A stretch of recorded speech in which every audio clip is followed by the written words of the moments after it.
3 days after I brought my twin girls into the world, I almost left it. Instead, I was reborn, a new creature in the world, just like they were. I woke up in an ICU, but I woke up a completely different person. Fierce, ferocious, powerful, strong. I woke up searingly aware of what it means to be a mother. Before this rebirth, before my pregnancy, I operated under the general assumption that I mostly controlled my own life and made my own choices. Then my husband and I decided to have a baby and discovered you can't just decide to have a baby.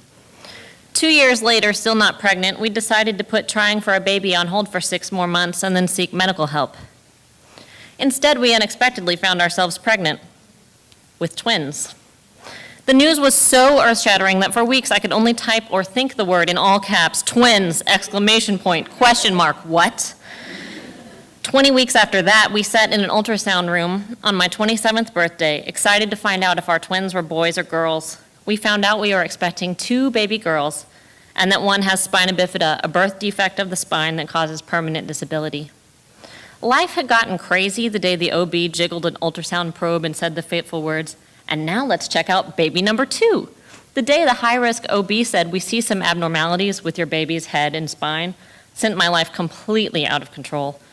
Now my pregnancy would be managed according to spina bifida. No labor for fear contractions might damage my baby's exposed spine. A C-section to ensure she avoided trauma and infection. Immediate transfer to a hospital where her back could be closed up by some of the best surgeons in the world. No opportunity to even hold one of my baby girls on the day of her birth. Even as the entire pregnancy changed, first around the surprise addition of a bonus baby, and then to accommodate the needs of a disability I hadn't even thought to worry about, I worried about how motherhood would change me. Whether it would give me mommy brain, steal my interest, and turn me into someone I didn't recognize or want to be. It didn't occur to me to fear the possibility of my own near death and rebirth. I had 14 weeks to get my head around a birth plan I never would have planned on, and when the day finally came, with my husband's support, I held it together as my doctor sliced me open and brought my girls out into the light.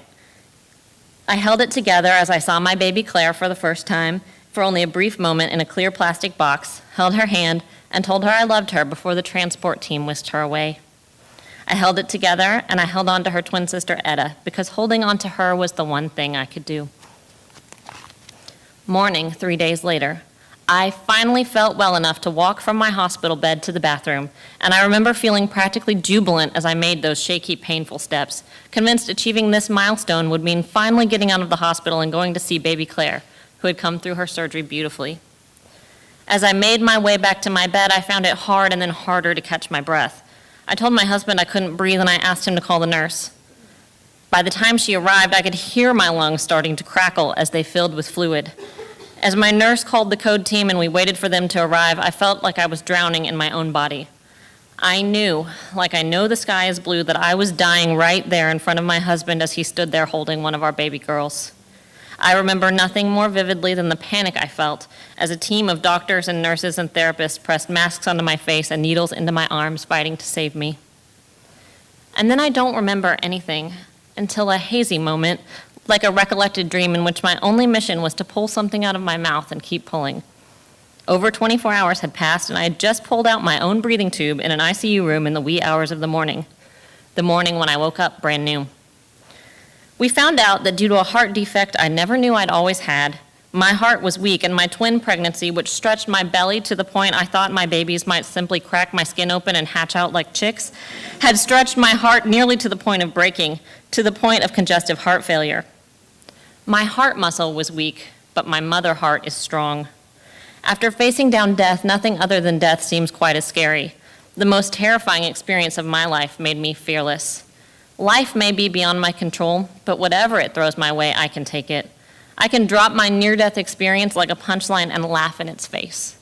I can defy my own heart on a daily basis, because this heart is no longer just a heart made of muscle that didn't quite come together right. It's the heart of a mother.